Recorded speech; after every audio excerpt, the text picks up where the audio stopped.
আসসালামু আলাইকুম ওয়া রাহমাতুল্লাহি ওয়া বারাকাতুহু। আশা করি সকল ভাই বোন সকলে ভালোই আছেন। আজকে আমি সূরা ইনফিতার সম্পর্কে আলোচনা করতে যাচ্ছি। আল্লাহ তাবারক ওয়া তাআলা এই সূরার প্রথম আয়াতের মধ্যে বলছেন যে ইদাস সামাউন ফাতারাত, অর্থাৎ আকাশ যখন বিদীর্ণ হবে, ওয়া ইদাল কাওয়াকিবুন তাসারাত, যখন নক্ষত্রসমূহ ঝরে পড়বে, ওয়াইদাল বিহারু ফুজ্জিরাত, যখন সমুদ্র উদ্বেলিত হবে, ওয়াইদাল কুবুর বু'সিরাত, এবং যখন কবরসমূহ উন্মোচিত হবে। এই সূরাটা মূলত কিয়ামত কীভাবে সংগঠিত হবে এবং কিয়ামত বিষয় সম্পর্কিত আলোচনা রয়েছে এই সূরার মধ্যে।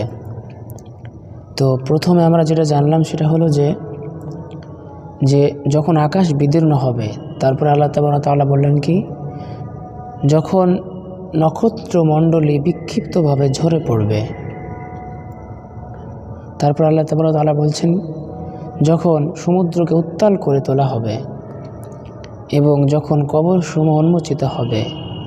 আলিমাত নাফসুম মা কদ্দামাত ওয়া আখারাত, তখন প্রত্যেকে জেনে নিবে সে অগ্রে কি প্রেরণ করেছে এবং পশ্চাতে কি ছেড়ে এসেছে। অর্থাৎ আমরা মানুষ পৃথিবীতে যা কিছু করছি না কেন, সমস্ত কিছু কিন্তু আল্লাহ তাআলা লিপিবদ্ধ করে রেখেছেন বা রাখছেন ফেরেশতা মারফত, এবং তিনি জানেন আগে থেকেই। তো এখানে আমরা এসেছি মূলত পরীক্ষা দিতে। পৃথিবীর জায়গাটা হচ্ছে পরীক্ষা স্থল। তো এখানে আমরা যেমন ভালো কাজ করব তার প্রতিফল হিসাবে আমাদেরকে আল্লাহ তাআলা প্রতিদান দিবেন। যদি আমরা ভালো কাজ করি তাহলে আমাদের ভালো প্রতিফল পাবো আমরা, আর যদি আমরা খারাপ কাজ করি সেক্ষেত্রে তার প্রতিফল রয়েছে জাহান্নাম এবং জাহান্নামে আগুন। তো এটা জিন এবং ইনসান উভয়ের ক্ষেত্রেই ঘটবে। তো যখন কিয়ামত সংগঠিত হয়ে যাবে, মানুষজন যখন হাসরের মাঠে একত্রিত হয়ে পড়বে, তখন সকলেই তাদের নিজ নিজ কৃতকর্মগুলো দেখতে পাবে। যেমন আপনি যদি ভালো কাজ করে থাকেন তাহলে আপনি আপনার ভালো কাজগুলো দেখতে পাবেন, আর কোনো ব্যক্তি যদি খারাপ কাজ, মন্দ কাজ, শয়তানি কার্যকলাপের সঙ্গে যুক্ত থাকে তাহলে সে তার সেই কার্যকলাপগুলো সে দেখতে পাবে। তো এই আয়াতের মূল অর্থ হলো যে আলিমাত অর্থাৎ জানবে, নাফসুন প্রত্যেক ব্যক্তি, মা অর্থাৎ যা, কদ্দামাত সে আগে পাঠিয়েছে, ওয়া আখারাত এবং পিছনে ছেড়েছে। অর্থাৎ আগে যদি ভালো কাজ পাঠিয়ে থাকে সেটাও দেখতে পাবে, আর পিছনে যদি কোনো খারাপ কাজ রেখে আসে সেটাও সে দেখতে পাবে। ইয়া আইয়ুহাল ইনসানু মা গররাকা বিরব্বিকাল কারীম, আল্লাহ তাআলা অত্যন্ত আক্ষেপের স্বরে কথাটা বলছেন। কি বলছেন? যে হে মানুষ, কিসে তোমাকে তোমার মহান রব সম্পর্কে প্রতারিত করলো? অর্থাৎ আমরা এত সুন্দরভাবে জীবনযাপন করছি, আমাদেরকে এত সুন্দর আকার আকৃতি আল্লাহ তাআলা দিয়েছেন, এত সুন্দর খাদ্যদ্রব্যগুলো আমরা ভক্ষণ করছি। শীতের সময় আমরা সুন্দরভাবে লেপ মুড়ি দিয়ে ঘুমিয়ে থাকছি, বিছানাটা গরম হয়ে থাকলে কত ভালো লাগে, তাই না? তো আবার এই শীতের সময় বিভিন্ন রকমের নতুন নতুন শাকসবজি আমরা খেয়ে থাকি, যেমন ফুলকপি বলুন, বাঁধাকপি বলুন, আরও বিভিন্ন রকমের শাকসবজি আমরা পেয়ে থাকি। তো এইগুলো আল্লাহ তাআলা সৃষ্টি করেছেন আমাদের জন্য। তো এত কিছু খাওয়া দাওয়া করছি, এত কিছু আমরা নিয়ামত ভোগ করছি, তারপরেও কিন্তু আমরা এক মুহূর্তের ধরেও সে মহান স্রষ্টা, সে মহান আল্লাহ তাআলার কথা বিন্দুমাত্র স্মরণ করি না। তাই আল্লাহ তাআলা বলছেন কি, ইয়া আইয়ুহাল ইনসান, হে মানুষ, মা গররাকা বিরব্বিকাল কারীম, কিসে তোমার মহান রব হতে প্রতারিত করলো? কিসে? টাকা পয়সায়, ধন দৌলতে, স্ত্রী সন্তানে, কিসে? আল্লাহ তাআলা এটাই বলছেন, আল্লাযী খলাকাকা ফাসাওয়াকা ফাআদালাক, যিনি তোমাকে সৃষ্টি করেছেন অতঃপর তোমাকে সুবিন্যস্ত করেছেন এবং সুষম করেছেন। অর্থাৎ আল্লাহ তাআলা আমাদেরকে সৃষ্টি করেছেন, সুন্দর আকার আকৃতি প্রদান করেছেন, সুন্দর করে চলাফেরা তৌফিক দান করেছেন। আমরা সুস্থ আছি, আমরা কথা বলতে পারছি, আমরা খেতে পারছি, আমরা চলাফেরা করতে পারছি, আমরা দেখতে পাচ্ছি চোখে। এর থেকে কি বড় নিয়ামত আর কিছু হতে পারে? মানুষ চাইলেই কি নিজের চোখ নিজে তৈরি করতে পারে? আধুনিক বিজ্ঞান এখন আর্টিফিশিয়াল ইন্টেলিজেন্সের জামানায়। এখন কি বৈজ্ঞানিকরা চাইলে মৃতকে কি জীবিত করতে পারবে? পারবে না। একটা আল্লাহ তাবারক তাআলার দেওয়া নিয়ামত দাঁত কত সুন্দর করে তিনি সাজিয়ে রেখেছেন মুখের মধ্যে। এই একটা দাঁত যদি কোনো ক্রমে নষ্ট হয়ে যায়, সে দাঁত কি পুনরায় ওই রকম আল্লাহ তাবারক তাআলা যেমন দিয়েছেন তেমন দাঁত কি কোনো সায়েন্টিস্ট, কোনো বৈজ্ঞানিক, কোনো টিথ স্পেশালিস্ট কি পারবে তেমনটা করে দিতে? সম্ভব কি কখনো এটা? প্লিজ একটু চিন্তা করুন। তো আল্লাহ তাবারক তাআলা এটা বলছেন, হু ক্রিয়েটেড ইউ ফি আই সূরাতিন মা শাআ রাক্কাবাক, যিনি তোমাকে তার ইচ্ছা মতো আকৃতিতে গঠন করেছেন। তিনি যেমন চেয়েছেন, যাকে যেমন মনে করেছেন তাকে তেমন আকৃতি দিয়েছেন। এখানে আক্ষেপের কোনো সুযোগ নেই। কেননা প্রত্যেকটা মানুষকে যদি জিজ্ঞেস করা হয় আপনার যে চেহারা, সেই চেহারায় আপনি কি সন্তুষ্ট? বলবে হ্যাঁ, আল্লাহ যেটা দিয়েছেন সেটাতে আমি সন্তুষ্ট, সেটাতে আমি খুশি, এটাই বলবে। তারপরে আয়াত আল্লাহ তাবারক তাআলা কি বলছেন জেনে নিই। এটা হচ্ছে সূরা ইনফিতার 9 নম্বর আয়াত। কাল্লা বাল তুকাযযিবুনা বিদ্দীন, কখনো বিভ্রান্ত হয়েও না, বরং তোমরা দান প্রতিদানকে মিথ্যা মনে করো। এখানে না, কখনোই না, তোমরা তো শেষ বিচারকে অস্বীকার করে থাকো। অর্থাৎ আল্লাহ তাবারক তাআলা এত সুন্দর করে সৃষ্টি করেছেন, এত সুন্দর সমস্ত কিছু আমরা তিনার নিয়ামত রাজি ভোগ করছি, জীবনযাপন করছি সুস্থভাবে, সুন্দরভাবে। তো এদের মধ্যে কিছু মানুষ রয়েছে যারা আল্লাহ তাবারক তাআলাকে অস্বীকার করে এবং সময়কে অপচয় করছে, সময়কে মূল্য দিচ্ছে না। হঠাৎ করে মৃত্যুবরণ করলে তখন আবার হাসরের মাঠে গিয়ে বলবে, আল্লাহ তাবারক তাআলা, হে মহান মালিক, পুনরায় আমাকে পৃথিবীর বুকে পাঠিয়ে দিন। তো এভাবে তো সম্ভব নয়। সুযোগ দিচ্ছেন আল্লাহ তাবারক তাআলা, বারবার সুযোগ দিচ্ছেন। তো সুযোগকে যে সদ্ব্যবহার করতে পারবে সুযোগের, সেই তো প্রকৃত মানুষ। যে সময়ের মূল্য বুঝবে, যে নিজের চরিত্রকে হেফাজত করবে, যে নিজেকে পবিত্র করবে, সেই তো প্রকৃত মানুষ। তো আল্লাহ তাবারক তাআলা এখানে বলছেন যে তোমরা তো শেষ বিচারকে অস্বীকার করে থাকো। অর্থাৎ একটা যে বিচারের দিন আছে, in the day of judgement, প্রত্যেক ব্যক্তিকে তার কৃতকর্ম দেখানো হবে এবং সেই সাথে বিচার করা হবে এবং ন্যায় ইনসাফের সঙ্গে বিচার করা হবে। কারোর প্রতি বিন্দু পরিমাণেও জুলুম বা অত্যাচার করা হবে না। কেননা স্বয়ং স্রষ্টা যিনি সৃষ্টি করেছেন তিনি করবেন বিচার। আর তিনি তো কখনোই চান না যে তার একজন বান্দা জাহান্নামী হোক। কিন্তু অকৃতজ্ঞ বান্দা নাফরমানি করছে, আল্লাহ তাবারক তাআলাকে অস্বীকার করছে, তিনার প্রত্যেকটা নির্দেশকে প্রত্যাখ্যান করছে, তাদের জন্য তো জাহান্নাম আল্লাহ তাবারক তাআলা এটি করে রেখেছেন। তাদেরকে তো যেতেই হবে, তাদের জন্য তার কিছুই করার নেই। তো এই যারা মূলত অস্বীকার করছে তারাই যাবে জাহান্নামে। আল্লাহ তাবারক তাআলা এই সূরার 10 নম্বর আয়াতের মধ্যে কি বলছেন? ওয়াইন্না আলাইকুম লাহাফিজুন, অবশ্যই তোমাদের উপর তত্ত্বাবধায়ক নিযুক্ত আছে। অর্থাৎ তত্ত্বাবধায়ক নিযুক্ত মানে কি? যে আমাদের ডান কাঁধে এবং বাম কাঁধে দুইজন ফেরেশতা সবসময় রয়েছে। তো প্রত্যেক ব্যক্তির জন্য নির্দিষ্ট ফেরেশতা রয়েছে। তো এই ফেরেশতাদের কাজ কি? আপনি যদি ভালো কাজ করেন সেটাও তার লিখে সংরক্ষিত করে রাখছে, আবার যদি আপনি মন্দ কাজ করেন তাহলে সেটাও কিন্তু লিখে সংরক্ষিত করে রাখছে। এটা কিন্তু অস্বীকার করার কোনো সুযোগ নেই। দেখুন, আজ থেকে 100 বছর আগে বা 200 বছর আগে বা 300 বছর আগে সিসিটিভি বা সিসি ক্যামেরার কোনো কল্পনা হয়তো মানুষ করেনি, কিন্তু বর্তমানে সমস্ত কিছু রেকর্ডিং হচ্ছে। তো সুতরাং এই কথাগুলো কিন্তু কোরআনের মধ্যে আল্লাহ তাবারক তাআলা আগেই বলে রেখেছেন। তাছাড়া আমি আরও একটা কথা বলে রাখছি, সেটা হচ্ছে এই যে আপনার চোখ, এই চোখে আপনি যা কিছু দেখছেন না সমস্ত কিছু কিন্তু রেকর্ড হয়ে অন রেকর্ড আপনার ভিতরের মধ্যে, সিনার মধ্যে, বুকের মধ্যে কিন্তু স্টোরেজ আছে, ডেটা সেন্টার, ডেটা স্টোরেজ, সেখানে কিন্তু সংরক্ষিত হয়ে থাকছে। আপনি যা দেখছেন সমস্ত কিছু, যা করছেন সমস্ত কিছু, যা ভাবছেন তার সমস্ত কিছু। সুতরাং অস্বীকার করার কিছুই নেই। তারপরে 11 নম্বর আয়াতের মধ্যে আল্লাহ তাআলা বলছেন কিরামান কাতিবিন। কিরামান মানে সম্মানিত, কাতিবিন মানে লেখকবৃন্দ। তো সম্মানিত লেখকবর্গ, তো এই সম্মানিত লেখক বৃন্দ বলতে ওই ফেরেশতাগুলোর কথা যেগুলো আমি বললাম, যে দুইজন ফেরেশতা সবসময় নিযুক্ত রয়েছেন, তিনারা লিখছেন ভালো এবং মন্দ কর্ম। ইয়ালামুনা মা তাফআলুন, তারা জানে যা তোমরা করো। আমরা যা কিছু করছি তারা কিন্তু জানে, লুকানোর কোনো কিন্তু সুযোগ নেই।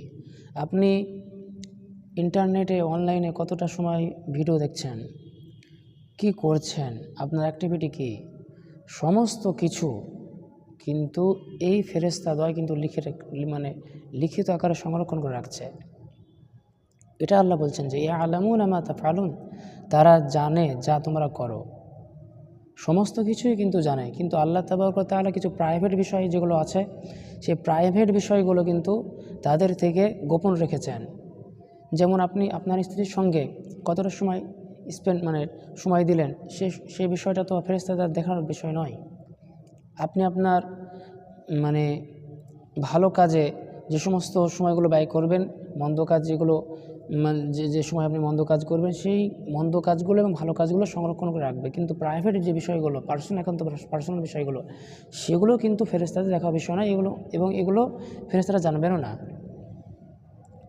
ইন্নাল আবরার ওয়ালাফি নাঈম, সৎ কর্মশীলগণ থাকবে জান্নাতে। তো যারা ভালো কাজ করবেন, ভালো কাজের প্রতিদান তো ভালোই হয়, মন্দ কাজের প্রতিদান তো মন্দই হয়। ভালো কাজ করলে মন্দ প্রতিফল এটা তো সম্ভব নয়, আবার মন্দ কাজ করলে ভালো কিছু আশা করা এটাও তো যায় না। আপনি জাহান্নামের কাজ করবেন আর আপনাকে যদি আল্লাহ তাবারক ওয়া তাআলা দয়া করে জান্নাত দিয়ে দেন, তাহলে সেক্ষেত্রে তো আপনার প্রতি আল্লাহ তাবারক ওয়া তাআলা বেইনসাফি করবেন। সুতরাং এখানে আল্লাহ কি বলছেন যে ইন্নাল আবরার লাফি নাঈম, সৎ কর্মশীলগণ থাকবে জান্নাতে। জান্নাত মানে বাগান, এমন সুন্দর সুউচ্চ প্রাসাদ বাগান আল্লাহ তাবারক ওয়া তাআলা এই বিশ্বাসী বান্দাদের জন্য রেখেছেন, যেটা কখনো কল্পনাই করতে পারবেন না। আপনি যতই আপনি ভাবেন না কেন জান্নাত কত সুন্দর, আর আপনার চেহারা, আপনার আকার আকৃতি কত সুন্দর সেখানে হবে, সেটা আপনি কল্পনা করেও পাবেন না। এত সুন্দর সেখানকার পরিবেশ, সেখানে নেই কোনো ঝামেলা, নেই কারো কেউ বকাঝকা করবে এমনটাও নয়, কোনো মিথ্যা কথা বলবে এমনটা নয়, বাজে কথা বলবে এমনটা নয়, কেউ শাসন করার নাই। যেটা চাইবেন সেটাই পাবেন, তৎক্ষণাৎ পাবেন। এবং বিষয় হলো ওখানে কোনো রকমের খারাপ মনের ভাব জাগ্রত হবে না, সবসময় ভালো কথা মনের মধ্যে উদয় হবে। এ হচ্ছে জান্নাত। তো ইন্নাল আবরার ওয়ালাফি নাঈম, সৎ কর্মশীলগণ থাকবে জান্নাতে। অর্থাৎ ভালো কাজ করলে যারা করবেন, বিশ্বাস অবশ্য হতে হবে, কিন্তু এক আল্লাহর প্রতি যার কোনো শরিক নেই, তিনার প্রতি বিশ্বাস স্থাপন করতে হবে, নামাজ পড়তে হবে, কোরআন তেলাওয়াত করতে হবে, কোরআন তেলাওয়াত শুনতে হবে, সময়ের অপচয় করা যাবে না। এই সমস্ত কাজকর্মগুলো যিনারা করবেন তিনারাই কিন্তু যাবেন জান্নাতে, এবং জান্নাতের নিয়ামত ভোগ করবেন। কতদিনের জন্য? অনন্তকালের জন্য। প্রতি মুহূর্তে নিত্য নতুন সুন্দর সুন্দর ভাবনা উদয় হবে মনের মধ্যে, আর তৎক্ষণাৎ সেই জিনিসটা পেয়ে যাবেন। যেমন ধরুন, এখন আমরা অ্যামাজনে বা ফ্লিপকার্টে কোনো কিছু একটা অর্ডার করলাম, এবার সেটা আসার সঙ্গে তৎক্ষণাৎ কৌতূহল, তাড়াতাড়ি যদি আসতো প্রোডাক্টটা দেখতাম, এবং পাওয়ার সঙ্গে সঙ্গে দেখি প্রোডাক্টটা ঠিক আছে কিনা। তো এইরকম কৌতূহল, ওখানে শুধু কৌতূহল জাগ্রত হবে, আর আপনি সঙ্গে সঙ্গে তৎক্ষণাৎ সেই জিনিসটা পেয়ে যাবেন। এটা হচ্ছে জান্নাত। আর কত সুন্দর সুন্দর যে খাবার ওখানে রয়েছে, যাবেন তবে বুঝবেন।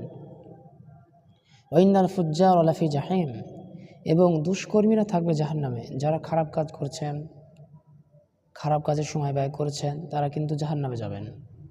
তো তাদের জন্য কোনো আফসোস নেই, কেননা নিজেদেরকে পরিবর্তন তারা করছেন না, সময় অপচয় করছেন, অবিশ্বাসী হয়ে থাকছেন, তো সেই জন্য তারা তো জাহান্নামে যাবেনি।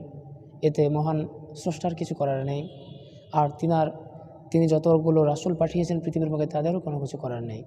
কেননা কোরআন দিয়েছেন আল্লাহ তাবারক ওয়া তাআলা, বিবেক দিয়েছেন, বুদ্ধি দিয়েছেন। নিজের বিবেক বুদ্ধি দিয়ে চিন্তা করলেই বুঝতে পারা যায় যে কোনটা সঠিক কোনটা বেঠিক। একবার চিন্তা করে দেখুন। ইয়াসলাউনাহা ইয়াউমাদ্দিন, তারা বিচার দিবসে তথায় প্রবেশ করবে। অর্থাৎ ওই যে হাসরের মাঠে বিচার হবে, বিচারের পরেই কিন্তু তারা জাহান্নামে চলে যাবে, এবং তারা কখনোই ফিরবে না। আফসোস তাদের জন্য, দুঃখ হয় তাদের জন্য, কেননা তারা জাহান্নাম থেকে কখনোই ফিরবে না। কারণ কি? একটাই কারণ, তারা এত নিকৃষ্ট কাজে পৃথিবীর বুকে করছে এবং করে যাচ্ছে, এত জুলুম, এত অত্যাচার, এত নিপীড়ন, এত লাঞ্ছনা, মানুষ হয়ে মানুষকে হত্যা, মানুষ হয়ে মানুষকে কষ্ট দেওয়া, মানুষ হয়ে মানুষের ক্ষতি করা, এই সমস্ত বিষয়গুলো তো আল্লাহ তাবারক ওয়া তাআলা ক্ষমা করবেন না। সুতরাং তাদের স্থান জাহান্নাম, সুতরাং তারা সেখানেই যাবে, তো তারা আর কখনো বের হতে পারবে না। ওমা হুম আনহা বিগাইবিন, তারা সেখান থেকে পৃথক হবে না, অর্থাৎ ওখান থেকে তারা আলাদা হতে পারবে না। And never there from will they be absent. ওমা আদরাকা মা ইয়াউমুদ্দিন, আপনি জানেন বিচার দিবস কি?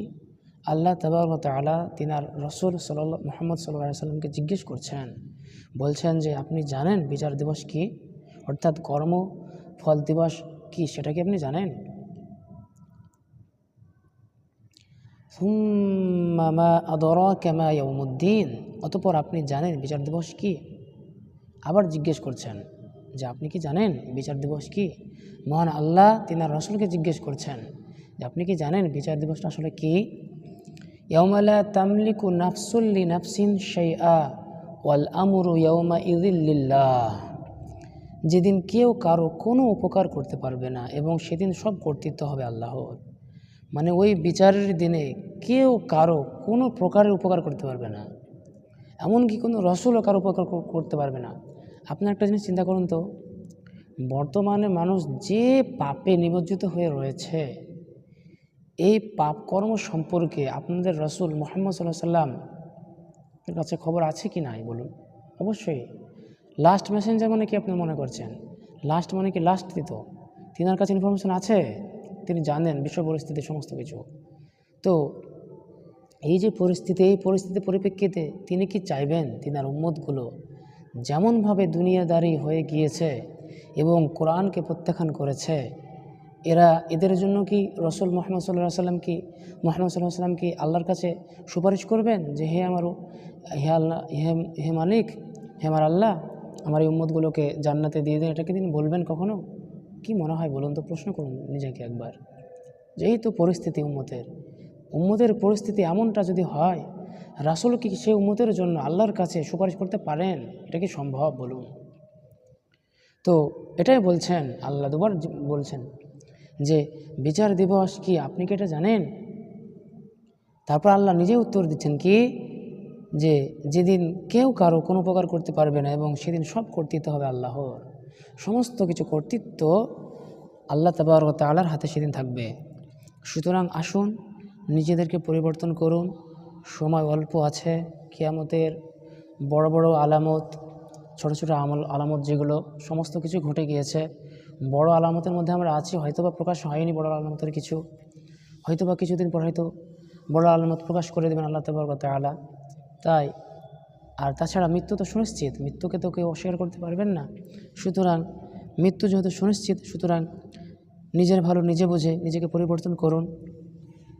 আসসালামু আলাইকুম ওয়া রাহমাতুল্লাহি ওয়া বারাকাতুহু।